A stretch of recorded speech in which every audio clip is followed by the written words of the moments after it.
सभी साथियों का एक बार फिर से स्वागत है मेरे स्टडी चैनल पर। और सब कैसे हो? सबकी पढ़ाई अच्छी चल रही होगी।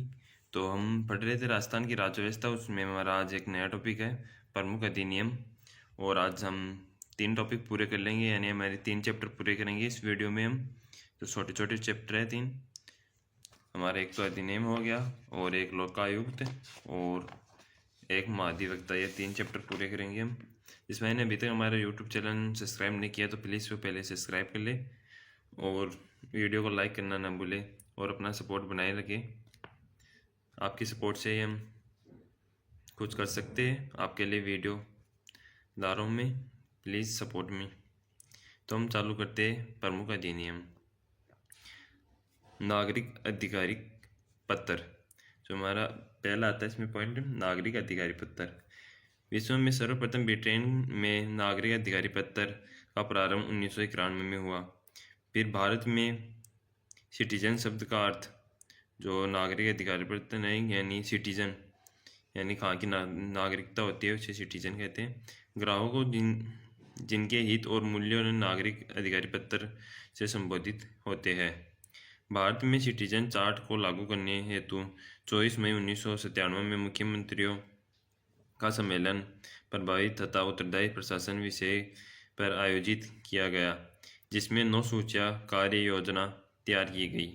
बाद में सर्वप्रथम सिटीजन चार्ट 1997 में खाद्य एवं आपूर्ति मंत्रालय ने जारी किया। राजस्थान में सिटीजन चार्ट 1998 में नागरिक आपूर्ति विभाग द्वारा और 1999 में राजस्व मंडल ने जारी किया। फिर नेक्स्ट पॉइंट है आपका सिटीजन चार्ट के प्रमुख सिद्धांत और बिंदु।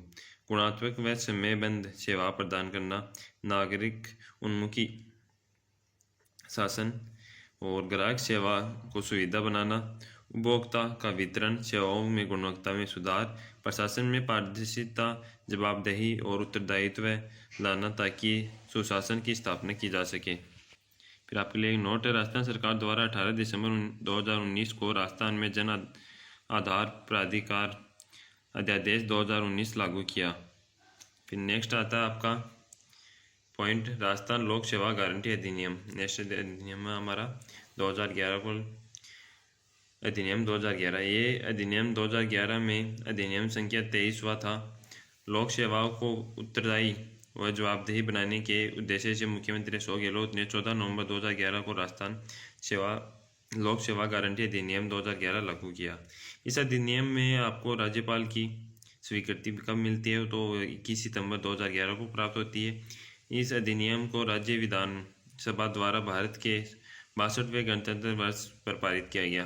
आपके लिए एक और नोट है। फिर मध्य प्रदेश भारत का पहला राज्य है जिन्होंने 2010 को लोक सेवा गारंटी लागू किया, यानी ये आपके लिए इम्पोर्टेंट है। जो पहला कौन सा है भारत का राज्य जिसने ये लागू किया, तो वह मध्य प्रदेश होगा। प्रारंभ में इस अधिनियम के तहत 15 विभाग की 108 सेवाएं जनता के लिए उपलब्ध कराई गई। वर्तमान में 27 विभाग द्वारा 287 सेवाएं उपलब्ध है। अधिनियम के उद्देश्य जनता की समस्याओं का निवारण, पारदर्शिता लाना, सरकारी अधिकारियों में भ्रष्टाचार को कम करना, सेवा प्राप्ति का अधिकार। फिर आता है इसमें नेक्स्ट पॉइंट, अपील के प्रावधान। प्रथम अपील, कोई व्यक्ति जिसने किसी सेवा के लिए आवेदन किया और उसका आवेदन नामंजूर कर दिया जाए तो नियम समय में सेवा प्रदान नहीं की जाए तो निर्धारित समय सीमा समाप्त होने की तिथि से 30 दिवस के भीतर प्रथम अपील अधिकारी के समक्ष अपील की जा सकती है। प्रथम अपील अधिकारी किस दिन के भीतर शिकायत का निस्तारण करेगा। फिर द्वितीय अपील, प्रथम अपील अधिकारी के निर्णय के विरुद्ध 60 दिन के भीतर द्वितीय अधिकारी को अपील की जा सकती है। द्वितीय अपील अधिकारी 60 दिन के बाद भी अपील स्वीकार कर सकेगा। द्वितीय अपील अधिकारी मामले की जांच करके दोषी कर्मचारियों के विरुद्ध आर्थिक दंड लगा सकता है, जो कम से कम 500 रुपये और अधिकतम 5000 रुपये होगा। यदि सेवा प्रदान करने की देरी होती है तो प्रतिदिन 250 रुपये तथा अधिकतम 5000 रुपये का आर्थिक दंड लगा सकेगा। सेवा प्रदान करने के समय गणना आवेदन की तिथि से की जाएगी, लेकिन इसमें अवकाश के दिनों की गणना नहीं की जाएंगी। यानी जो अवकाश मिलते हैं सरकारी उनकी नहीं की जाएगी गणना। अपील आवेदन के साथ कोई शुल्क दे नहीं होगा, यानी आप अपील करते हो तो उसका कोई शुल्क नहीं होगा। आपके लिए नोट एक, विवाह पंजीकरण व प्रमाण पत्र जारी करने की अधिकतम समय सीमा 7 दिन है। पुलिस विभाग द्वारा पासपोर्ट सत्यापन की सीमा 30 दिन और मूल निवास और जाति प्रमाण पत्र की समय सीमा 5 दिन आपकी। फिर आपका नया अधिनियम आता है एक, राजस्थान जन सुनवाई अधिकार अधिनियम 2012। लोक शिकायत के तुरंत निपटारे के साथ उनके निकटतम स्थान पर सुनवाई सुनिश्चित करने के लिए अधिनियम लाया गया। राजस्थान देश का पहला राज्य है जिसने सुनवाई का अधिकार अधिनियम 2012 लागू किया। ये देश का पहला जो हमारा राजस्थान है वो पहला राज्य है जिसमें ये अधिनियम लागू हुआ, इसलिए ये क्वेश्चन आपको इम्पोर्टेंट उसका ये डेट पूछी जा सकती है आपको। तो ये हमारी होगी 1 अगस्त 2012 को ये लागू किया गया। इसमें अपील कैसे कर सकते हैं? कोई व्यक्ति जिसे नियम समय सीमा के भीतर सुनवाई का अवसर प्रदान नहीं किया गया हो, वह 30 दिन के भीतर प्रथम अपील प्राधिकारी के समक्ष अपील कर सकेगा। यदि प्रथम अपील प्राधिकारी के निर्णय से असंतुष्ट हो या संतुष्ट नहीं है तो वह 30 दिन के भीतर द्वितीय अपील कर सकेगा। फिर नेक्स्ट पॉइंट है आपका, इस अपील के तहत परिवाद अपील और आवेदन के साथ कोई फीस देनी होगी, यानी ये अपील करेंगे तो कोई फीस देनी नहीं होगी आपके लिए, ये मुक्त होगा आपके, यानी एकदम फ्री। यदि लोक सुनवाई अधिकारी नियत समय सीमा के अंदर सुनवाई का अवसर प्रदान करने में विफल रहता है तो कम से कम 500 रुपये और अधिकतम 5000 रुपये का आर्थिक दंड उस अधिकारी को लगाया जाएगा। यानी सुनवाई टाइम समय सीमा में नहीं करता है और आपकी सुनवाई स्पष्ट, यानी आपको जो तथ्य देता है वो गलत देता है तो उसको कम से कम 500 और अधिकतम 5000 रुपये का जुर्माना हो सकता है। फिर हमारा नेक्स्ट आता है लोकायुक्त। हमने जो हमारा ये पूरा कर लिया ये टॉपिक प्रमुख अधिनियम, ये आपके इतना छोटा सा टॉपिक था। आपको ये आपके शॉर्ट नोट्स में ये मोस्ट है, इनमें से पूछा जाएगा, कोई क्वेश्चन आएगा तो ये आपके लिए इतना इम्पोर्टेंट नहीं है। आप ये चैप्टर इम्पोर्टेंट है आपके लिए। लोकायुक्त अधिकांश देशों में जिस संस्था, तो हम लोकायुक्त जो अधिकांश देशों में जिस संस्था को ओम्बुड्समैन कहते हैं उसे भारत के केंद्रीय स्तर पर लोकपाल या राज्य स्तर पर लोकायुक्त कहा जा सकता है। यानी इसका नाम हमारे भारत में तो लोकपाल है और राजस्थान में लोकायुक्त है। भारत में लोकपाल और लोकायुक्त का नाम 1963 में जोधपुर के कानूनविद डॉक्टर LM सिंघवी ने दिया। मोरारजी देसाई की अध्यक्षता में भारत के प्रथम प्रशासनिक सुधार आयोग 1966 से 70 ने सर्वप्रथम केंद्र स्तर पर लोकपाल व राज्य स्तर पर लोकायुक्त संस्था की सिफारिश की। लोकायुक्त से पहले लोकपाल विधेयक 1968 में रखा गया आपका, और भारत में सर्वप्रथम 1970 में उड़ीसा में लोकायुक्त विधेयक लाया गया। 1971 में महाराष्ट्र में व 1973 में राजस्थान में लोकायुक्त पद की स्थापना हुई। ये आपका लोगो होता है लोकायुक्त का। कई बार पूछ लेते हैं लोगों में किस प्रकार का निशान है, तो आपको अशोक चक्कर और उसके 3 ये जो है 3 ये व्यक्तियों के चित्र इसमें देख लेना है एक बार। फिर आपका नेक्स्ट पॉइंट आता है लोकायुक्त। लोकपाल और लोकायुक्त अधिनियम 2013 में राष्ट्रपति ने 31 दिसंबर 2013 को हस्ताक्षर किए। ये अधिनियम 16 जनवरी 2014 से प्रभावित हुआ। फिर राजस्थान में लोकायुक्त संस्था, इसमें 1973 में राजस्थान लोकायुक्त व उप लोकायुक्त अध्यादेश पारित हुआ जो 3 फरवरी 1973 से राजस्थान में प्रभावी हुआ। इसे 26 मार्च 1973 को राष्ट्रपति की स्वीकृति से प्राप्त हो गई। लोकायुक्त वैधानिक व सलाहकारी संस्था है। सलाहकारी यानी जांच कर सकता है, अपन दंड नहीं दे सकता, ओनली दंड के बारे में सलाह दे सकता है। इस निकाय में एक लोकायुक्त व 8 सदस्य होते हैं, यानी 1+8 यानी 9 कुल सदस्य। लोकायुक्त राजस्थान का मुख्यालय है जयपुर में। फिर आती है लोकायुक्त में धारा 3 नियुक्ति। लोकायुक्त की नियुक्ति राज्यपाल द्वारा 2 सदस्य चयन समिति की सिफारिश पर की जाती है। चयन समिति में विधानसभा के विपक्ष का नेता, उच्च न्यायालय का मुख्य न्यायाधीश। उप लोकायुक्त के नियुक्ति और लोकायुक्त के परामर्श से राज्यपाल द्वारा की जाती है। शपथ राज्यपाल और उनके द्वारा नियुक्त किसी व्यक्ति द्वारा। धारा 4 योग्यता। धारा 4 में आते हैं इसकी योग्यता क्या है हमारे लोकायुक्त की, तो वह उच्च न्यायालय के सेवानिवृत्त न्यायाधीश या उच्च न्यायालय के सेवानिवृत्त मुख्य न्यायाधीश हो। लाभ के पद पर धारण हो, संसद व विधानमंडल का सदस्य न हो, राजनीतिक दल से जुड़ा न हो। फिर आती है आपकी धारा 5 पदावधि व सेवा शर्तें। इसका कार्यकाल, वो आपका जो योग्यता हो तो इतने नहीं पूछती, पर एक कार्यकाल वाला ज़्यादा पूछता है कुछ, क्योंकि इसमें 2 है, या तो 5 वर्ष तक कार्यकाल या 65 वर्ष की आयु। यानी 65 वर्ष की आयु पहले पूरी हो जाती है तो उसको पहले बर्खास्त यानी वो त्याग हट जाता है, या उसकी आयु मान लो 60 है तो वो 65 का हो जाए, या उसकी आयु मान लो 50 है तो 55 आयु तक। ऐसे है इसमें, पहले भी ये सभी में से। फिर इसमें पुनर्नियुक्ति नहीं की जा सकती, एक बार जो अध्यक्ष बन गया उसकी पुनर्नियुक्ति नहीं होती। फिर त्यागपत्र राज्यपाल को देते हैं। वेतन भत्ते लोकायुक्त के वेतन भत्ते व पेंशन राज्य उच्च न्यायालय के मुख्य न्यायाधीश के समान ही होते हैं। फिर धारा 6 पद से हटाना। संविधान के अनुच्छेद 311 के में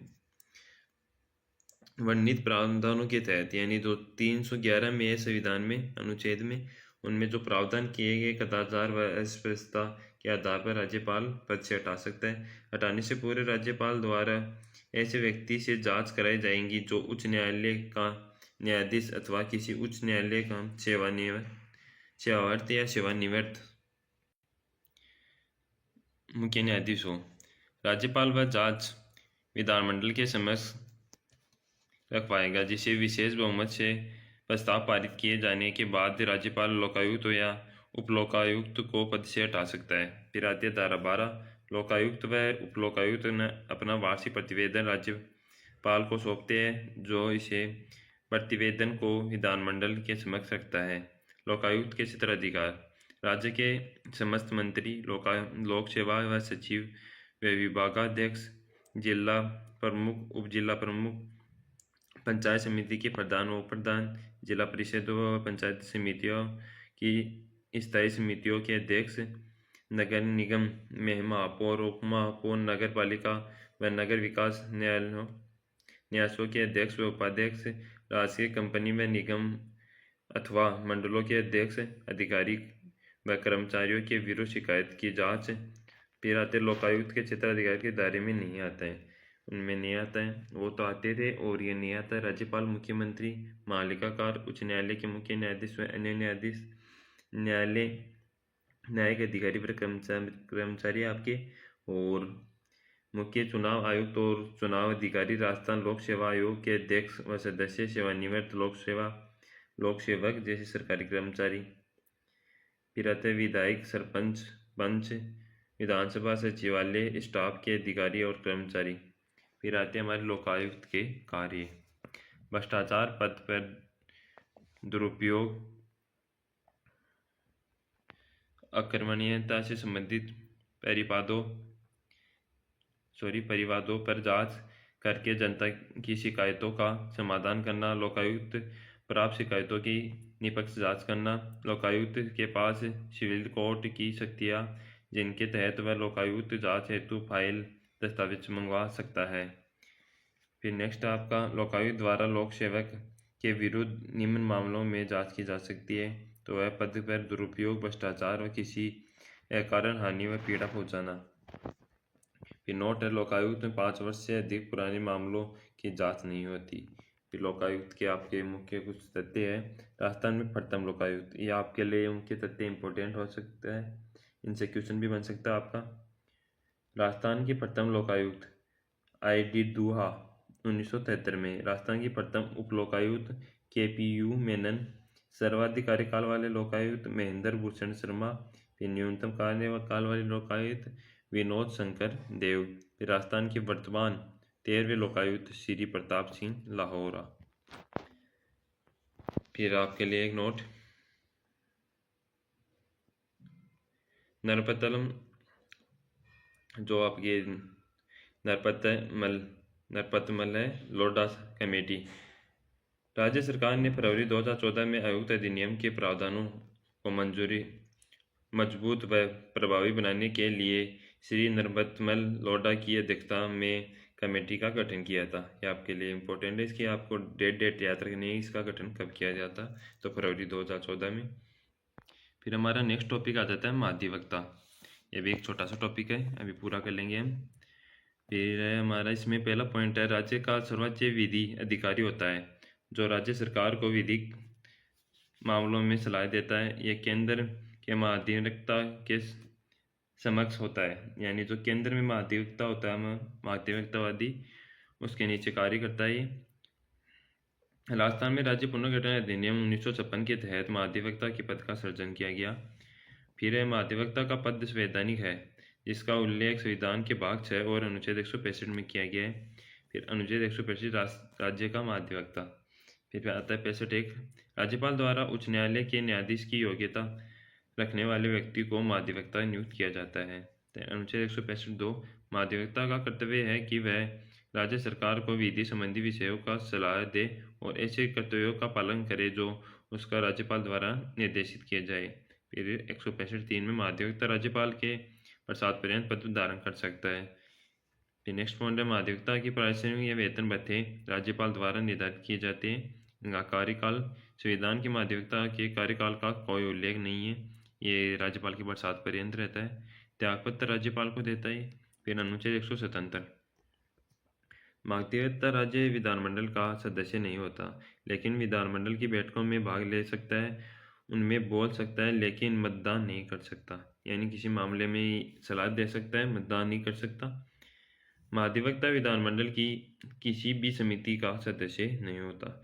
तो आपको एक क्वेश्चन पूछ सकता है कि किसी भी समिति का वो महाधिवक्ता सदस्य नहीं हो सकता, तो बताओ ये विधानमंडल में भाग जो सदस्य की वो समिति होती है, यानी बैठक होती है, इसमें भाग ले सकता है या नहीं ले सकता। तो आपको उत्तर हमेशा होगा ये भी बैठक में भाग ले सकता है, पर मतदान नहीं कर सकता, ओनली सिफारिश कर सकता है। फिर कुछ तथ्य है आपके महत्वपूर्ण इसमें। राजस्थान के महाधिवक्ता कार्यकाल की मुख्य पीठ कार्यालय की मुख्य पीठ है जोधपुर और खंडपीठ हमारे जयपुर में। राजस्थान की प्रथम महाधिवक्ता जीसी कासलीवाला, सर्वाधिक कार्यकाल भी इनका ये 15 वर्ष। फिर महाधिवक्ता के रूप में 3 बार नियुक्त कौन हुए, तो है बीपी अग्रवाल। वर्तमान में 19वें महाधिवक्ता राजेंद्र प्रसाद गुप्ता। और ये वर्तमान वाला अपडेट भी हो सकता है, एक बार करंट अफेयर तो पढ़ रहे होंगे, उसमें आप देख सकते हो। राजस्थान विधानसभा प्रक्रिया नियम, राज्यपाल से सदन को संवाद, ये आपके लिए इम्पोर्टेंट नोट है। तो इसमें पहला हमारा राज्यपाल से सदन को संवाद अधिनियम 178, राज्यपाल द्वारा हस्ताक्षर किए हुए लिखित संदेश द्वारा अध्यक्ष को किया जाएगा। यदि राज्यपाल सदन की बैठकों के स्थान पर अनुपस्थित हो तो उसका संदेश मंत्री की फास्ट अध्यक्ष को भेजा जाएगा, यानी जो अध्यक्ष होता है वो अनुपस्थित हो तो उसको पहले ही संदेश भेजना होगा। फिर है सदन में राज्यपाल को संवाद नियम 179, सदन में प्रस्ताव किए जाने और स्वीकृति हो जाने के बाद औपचारिक समावेदन द्वारा अध्यक्ष को मार्फ किया जाएगा। तो ये इतना इम्पोर्टेंट नहीं है, बस इनके ये अनुच्छेद आपको याद रखने हैं, ये नियम। आपको ज़्यादा क्वेश्चन यहाँ से पूछे जाएगा। महत्वपूर्ण तथ्य यानी पहला व्यक्ति कौन था, सबसे सर्वाधिक कार्यकाल कौन था, और जो हमारा महाधिवक्ता है उसको किस अधिनियम के तहत लागू किया गया और इसमें क्या है। और ये आपके आज हमने पूरे के लिए 3 चैप्टर किए हमने छोटे छोटे, इनसे आपका एक क्वेश्चन जरूर आएगा, देख लेना। और हम कल नया चैप्टर चालू करेंगे हमारी पंचायती राज, तो ये हम कल में पूरा कर लेंगे हमारा पंचायती राज। ज़्यादा बड़ा चैप्टर नहीं है ये भी। तो हम मिलते हैं कल। जिस भाई को क्लास अच्छी लगी तो प्लीज़ वह क्लास को लाइक ज़रूर करें और अपना सपोर्ट बनाए रखें। धन्यवाद।